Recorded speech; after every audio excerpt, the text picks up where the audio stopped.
Assalamualaikum warahmatullahi wabarakatuh. Perkenalkan, nama saya Nurullah Dania dengan NIM H0712311005 dari Prodi Sistem Informasi 2023.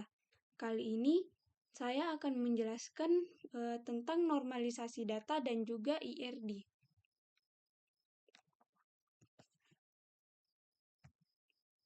Nah, yang pertama adalah apa sih itu normalisasi data? Kita masuk ke dalam pengertian normalisasi database. Jadi, normalisasi database adalah proses pengorganisasian data dalam suatu basis data untuk mengurangi redundansi dan meningkatkan integritas data. Proses yang terjadi di dalam normalisasi database mencakup membersihkan atau mengurangi data. Nah, proses yang terjadi di dalam mencakup membersihkan atau mengurangi data sehingga mampu menciptakan data yang terstruktur dengan baik sesuai standar. Dalam proses normalisasi, tabel-tabel dalam database diatur sedemikian rupa, sehingga setiap tabel hanya mengandung informasi yang terkait langsung dengan satu entitas tertentu. Normalisasi dilakukan dengan memecah tabel-tabel besar menjadi tabel-tabel yang lebih kecil, sehingga mengurangi duplikasi data dan memudahkan pemeliharaan. Proses ini juga bertujuan untuk memastikan bahwa data yang disimpan dalam tabel-tabel tersebut dapat dengan mudah diakses, dimodifikasi, dan diperbarui tanpa menimbulkan inkonsistensi. Oke, next. Apa sih tujuan dari normalisasi database? Kali ini ada 4 poin mengenai tujuan dari normalisasi database. Yang pertama adalah mengurangi redundansi data. Salah satu tujuan utama adalah untuk mengurangi duplikasi data dengan memecah tabel-tabel besar menjadi tabel-tabel yang lebih kecil. Kita dapat meminimalkan pengulangan data yang tidak perlu. Jadi, hal ini dapat membantu dalam menghemat ruang penyimpanan dan meningkatkan efisiensi pengelolaan data. Yang kedua adalah meningkatkan integritas data. Normalisasi membantu dalam menjaga konsistensi dan akurasi data. Dengan mengorganisir data dalam tabel-tabel yang terstruktur, risiko terjadinya anomali data seperti data yang tidak sinkron atau bertentangan dapat diminimalkan. Yang ketiga adalah memudahkan pemeliharaan data. Nah, database yang dinormalisasi lebih mudah dipelihara karena data tersusun dengan rapi dan terstruktur. Ketika ada perubahan atau pembaruan data, perbaikan dapat dilakukan dengan lebih cepat dan tepat tanpa memengaruhi keseluruhan database. Kemudian yang keempat adalah meningkatkan performa query. Dengan data yang tersusun secara efisien, performa query atau permintaan data dapat ditingkatkan. Normalisasi memungkinkan database untuk mengambil dan memproses data dengan lebih cepat, terutama ketika berhadapan dengan jumlah data yang besar.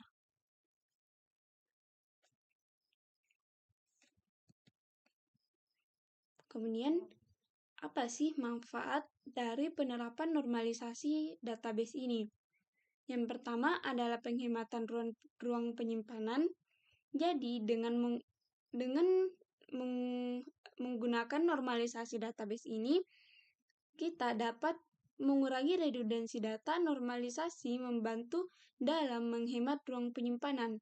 Nah, data yang tidak perlu diduplikasi akan dihilangkan, sehingga ukuran keseluruhan database menjadi lebih kecil dan lebih ringan. Kemudian pengelolaan yang kedua adalah pengelolaan data yang lebih mudah. Database yang dinormalisasikan akan lebih mudah dikelola karena data tersusun dengan rapi dan terstruktur.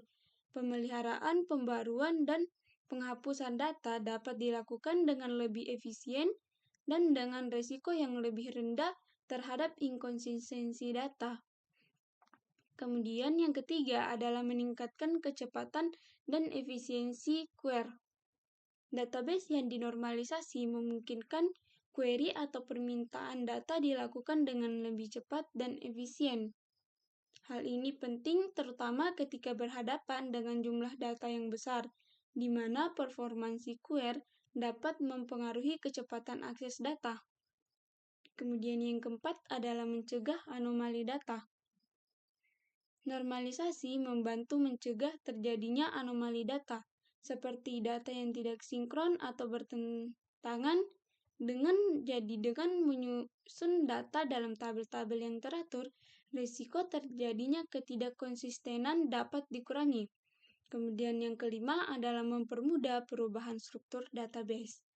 Ketika ada perubahan dalam struktur database, seperti penambahan atribut baru atau perubahan relasi antar tabel, database yang dinormalisasi akan lebih mudah untuk disesuaikan tanpa mengganggu keseluruhan sistem.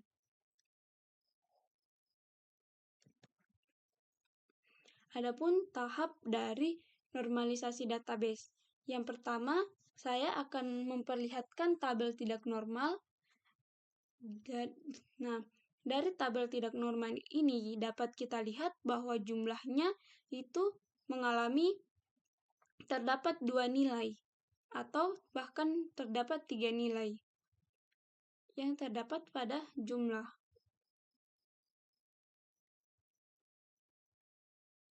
Jadi tabel tidak normal adalah tabel mentah yang belum terstruktur dengan baik.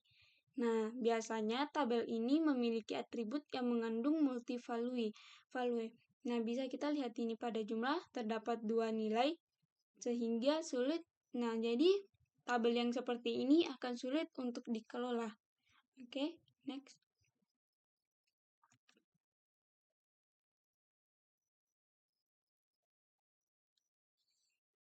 Nah, kemudian kita masuk ke dalam first normal form atau 1NF. Jadi, untuk mencapai 1NF ini, setiap kolom harus memiliki atomic value atau 1 nilai per kolom, dan tidak boleh ada atribut yang berulang atau multi value atau 2 nilai, seperti yang ada pada tabel tidak normal sebelumnya. Ini dapat kita lihat perbedaannya pada tabel 1NF ini. Nah, perubahan yang dilakukan adalah setiap kolom buku dan jumlah hanya memiliki 1 nilai. Kita dapat melihat jumlahnya, yaitu sekarang mempunyai 1 nilai saja. Kemudian, data juga dipecah menjadi beberapa baris berdasarkan nilai buku yang berbeda. Oke, lanjut ke 2NF. Nah, pada tabel normal form atau 2NF ini, tabel dipecah menjadi 2 bagian berdasarkan ketergantungan. Jadi, untuk mencapai 2NF, tabel harus memenuhi 1NF dan semua atribut bukan kunci harus bergantung sepenuhnya pada primary key. Nah,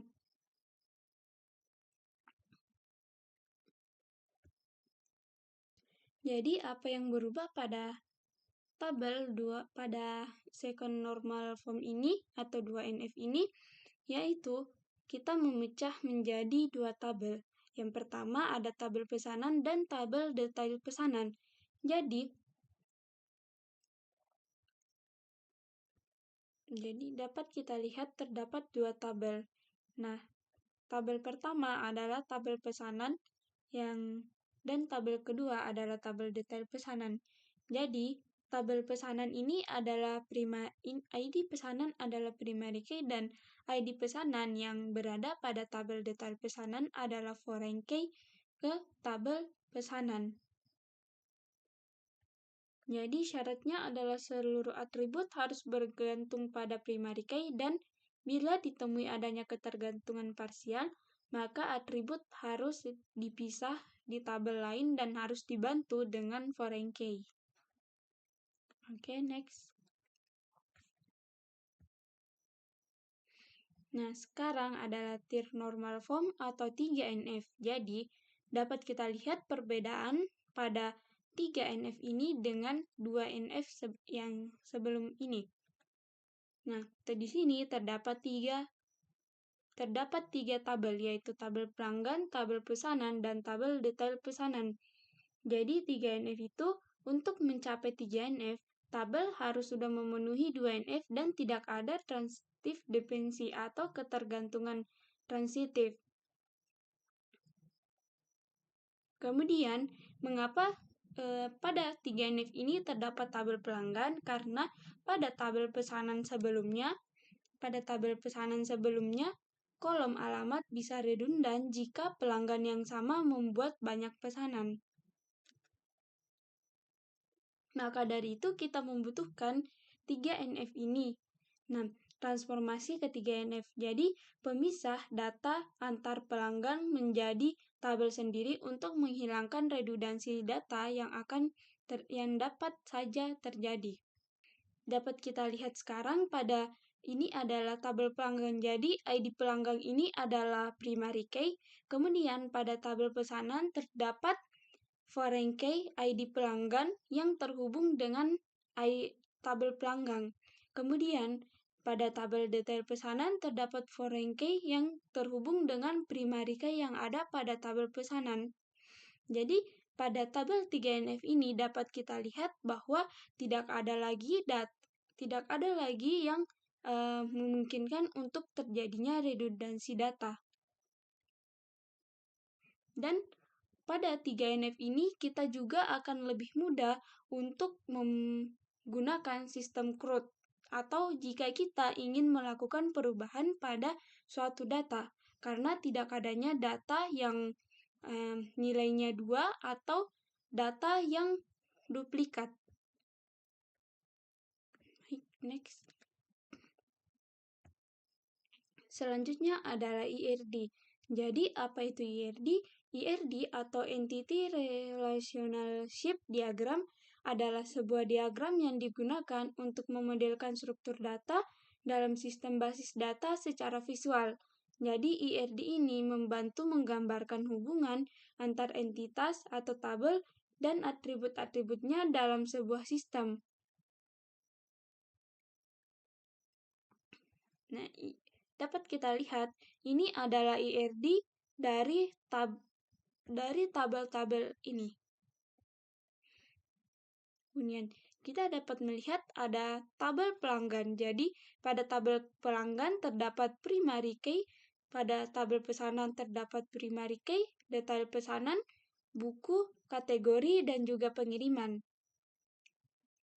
Kemudian tabel pengiriman terhubung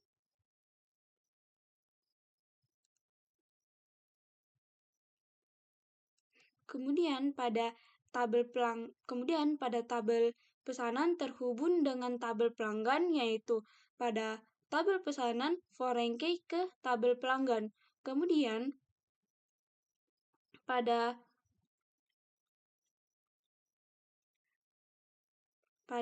detail pesanan terhubung juga ke tabel pesanan, yaitu tabel detail pesanan sebagai foreign key ke tabel pesanan.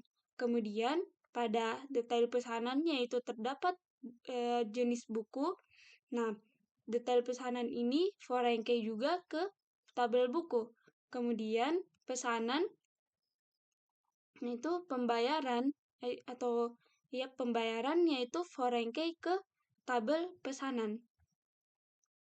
Kemudian kategori.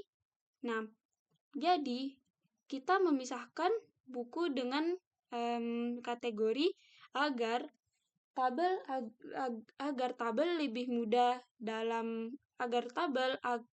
akan lebih mudah diatur atau jika kita ingin mencari suatu data.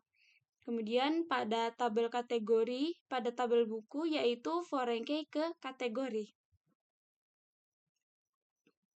Jadi apapun entitas dan hubungan yaitu pelanggan, yaitu menyimpan data pelanggan, ID dan alamat. Kemudian pesanan menyimpan transaksi, ID pesanan, ID pelanggan dan harga total. Kemudian detail pesanan menyimpan detail buku yang dipesan, ID, buku dan jumlah. Kemudian buku yaitu menyimpan judul buku, penulis dan penerbit dan stok juga. Kemudian kita lihat pada tabel kategori itu terhubung juga dengan tabel buku. Jadi buku yaitu foreign key ke tabel kategori. Kemudian, mari kita lihat relasi yang terhubung antar tabel. Dapat kita lihat yaitu di sini ada many dan one. Jadi, satu buku dapat mempunyai banyak detail pesanan. Oke, baik, kita akan mulai dari tabel pesanan atau tabel pelanggan saja. Nah, pada tabel pelanggan, kita dapat melihat bahwa satu pelanggan dapat mempunyai banyak pesanan, kemudian satu pesanan dapat mempunyai banyak pengiriman, jadi kemudian tabel pesanan juga dapat mempunyai banyak jenis pembayaran, kemudian satu pesanan dapat mempunyai banyak detail pesanan. Nah, adapun yaitu buku, jadi buku di sini satu buku dapat mempunyai banyak atau banyak detail pesanan.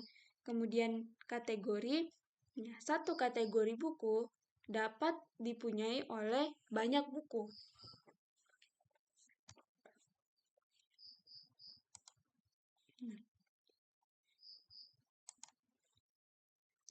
Baik, adapun kesimpulan dari pembahasan saya yaitu normalisasi database adalah proses untuk mengorganisasi data agar terstruktur dengan baik, mengurangi redundansi dan meningkatkan integritas data. Proses ini dilakukan melalui beberapa tahap, mulai dari first normal form 1NF yang memastikan setiap kolom memiliki nilai atomik, second normal form 2NF yang memecah tabel berdasarkan ketergantungan fungsional, hingga third normal form 3NF yang menghilangkan ketergantungan transitif. Manfaat utamanya adalah meliputi penghematan ruang penyimpanan, peningkatan konsistensi data, kemudahan pemeliharaan, peningkatan performansi query, dan fleksibilitas dalam mengubah struktur database. Jadi, dengan normalisasi, database menjadi lebih efisien, terorganisir, dan mampu mendukung kebutuhan operasional secara optimal.